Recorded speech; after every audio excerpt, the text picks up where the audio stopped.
അതുകൊണ്ട് ആദ്യമായി വളരെ തിരക്കുള്ള മറ്റൊരു പരിപാടിയിൽ പങ്കെടുക്കാൻ ഉണ്ടെന്നറിയിച്ചതുകൊണ്ട് ശ്രീ കെ ടി കുഞ്ഞിക്കണ്ണൻ CPIM-നെ ആദ്യമായി ക്ഷണിക്കുന്നു.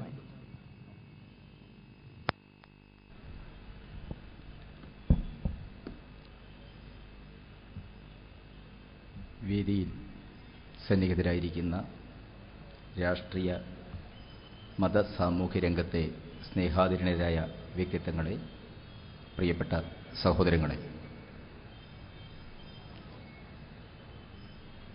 16ാം ലോക്സഭാ തെരഞ്ഞെടുപ്പിന് ശേഷം നമ്മുടെ രാജ്യത്തിൻ്റെ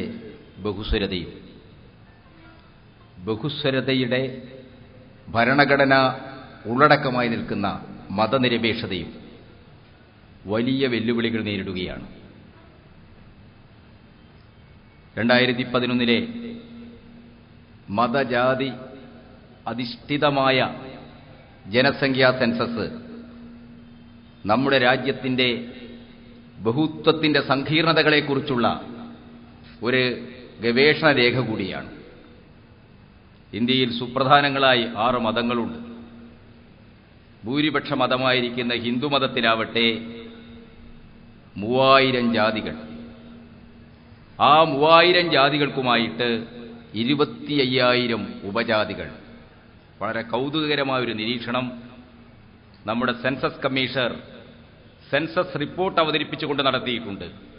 3000 ജാതികളും 25,000 ഉപജാതികളുമുള്ള ഹിന്ദുമതത്തിനകത്ത് 5 ലക്ഷത്തിലേറെ ജാതിപ്പേരുകളുണ്ട്. ചതുർവേദിയും ചാറ്റർജിയും മിശ്രയും റാവു റെഡ്ഡിയൊക്കെ ആയിട്ട് 56 ഗോത്രങ്ങളുണ്ട്. അതിലെല്ലാം അപ്പുറത്ത് 6ഓളം വരുന്ന നരവംശ ഗ്രൂപ്പുകൾ, റേഷ്യൽ ഗ്രൂപ്പുകളുണ്ട്. 750ഓളം വരുന്ന ഭാഷകളുണ്ട്. ലിപിയില്ലാത്ത 250ലേറെ ഭാഷകളുണ്ട്. രാജ്യത്തിന്റെ വൈജാത്യമാണ്, ബഹുത്വമാണിത്. ഈ ബഹുസ്വരതയെ, ബഹുത്വത്തെ ഉൾക്കൊള്ളുമ്പോഴാണ് ഇന്ത്യ ഒരു രാഷ്ട്രമാകുന്നത്. ഇന്ത്യക്കാരായ നാം എല്ലാം ഒരു ജനതയായി മാറിക്കഴിയുന്നത്. എന്നാൽ ഈ ബഹുത്വത്തെ, ഈ ബഹുസ്വരതയെ ബലം പ്രയോഗിച്ച് ഹിന്ദുത്വം എന്ന ഏകത്വത്തിലേക്ക് വിലയിപ്പിച്ചെടുക്കാനുള്ള ജനാധിപത്യ വിരുദ്ധമായ നീക്കങ്ങൾ കേന്ദ്ര ഭരണാധികാരം ഉപയോഗിച്ച് നടക്കുന്നു. നരേന്ദ്രമോദിയുടെ മുന്നണിയുടെ പ്രകടന പത്രിക വർഗീയ ധ്രുവീകരണം മുന്നോട്ട് വെച്ചുകൊണ്ട് ഇന്ത്യയിലെ ജനങ്ങൾക്ക് മുമ്പിൽ അവതരിപ്പിച്ച 3 കാര്യങ്ങളുണ്ട്. ഒന്ന്, കാശ്മീരിന് പ്രത്യേക പദവി നൽകുന്ന ഭരണഘടനയിലെ 370 വകുപ്പ് എടുത്തു കളയണമെന്നുള്ളതാണ്.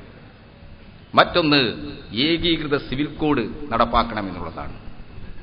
അവസാനത്തതും അവരുടെ ഏറ്റവും എപ്പോഴും എടുത്തു പ്രയോഗിക്കാൻ കഴിയുന്നതുമായ അജണ്ട, അയോധ്യയിൽ രാമക്ഷേത്രം പണിയണമെന്നുള്ളതാണ്.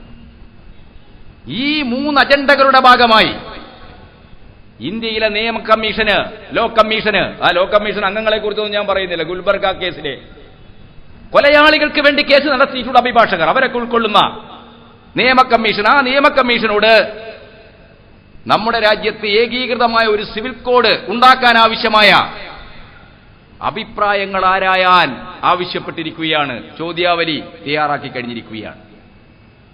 CPM, പൊതുവെ ഇന്ത്യയിൽ ഇടതുപക്ഷ മതനിരപേക്ഷ ജനാധിപത്യ ശക്തികൾ കാണുന്നത് ഇത് ഹിന്ദുത്വവൽക്കരണത്തിന്റെ, ഹിന്ദു ദേശീയതയുടെ ഏകോപന ലക്ഷ്യം വെച്ചുകൊണ്ടുള്ള ഒരു നടപടിയാണ്.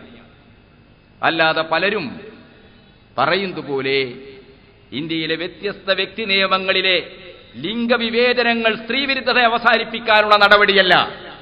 നരേന്ദ്രമോദിയിൽ നിന്ന് നമ്മൾ നസ്രയത്തിൽ നിന്ന് നന്മ പ്രതീക്ഷിക്കരുത് എന്ന് പറയുന്നത് പോലെ നരേന്ദ്രമോദിയിൽ നിന്ന് നന്മ പ്രതീക്ഷിക്കരുത്.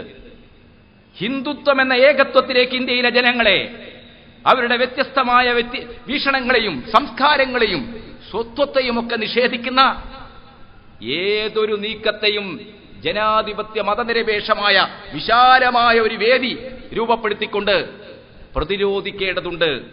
അത്തരമൊരു പ്രതിരോധത്തിന്റെ ആസന്ന സാധ്യതയുടെ സന്ദേശം നിങ്ങളെ എല്ലാവരെയും അറിയിച്ചുകൊണ്ട് ഈ സദസ്സിന് അഭിവാദ്യങ്ങൾ അർപ്പിച്ചുകൊണ്ട് ഞാൻ നിർത്തുന്നു.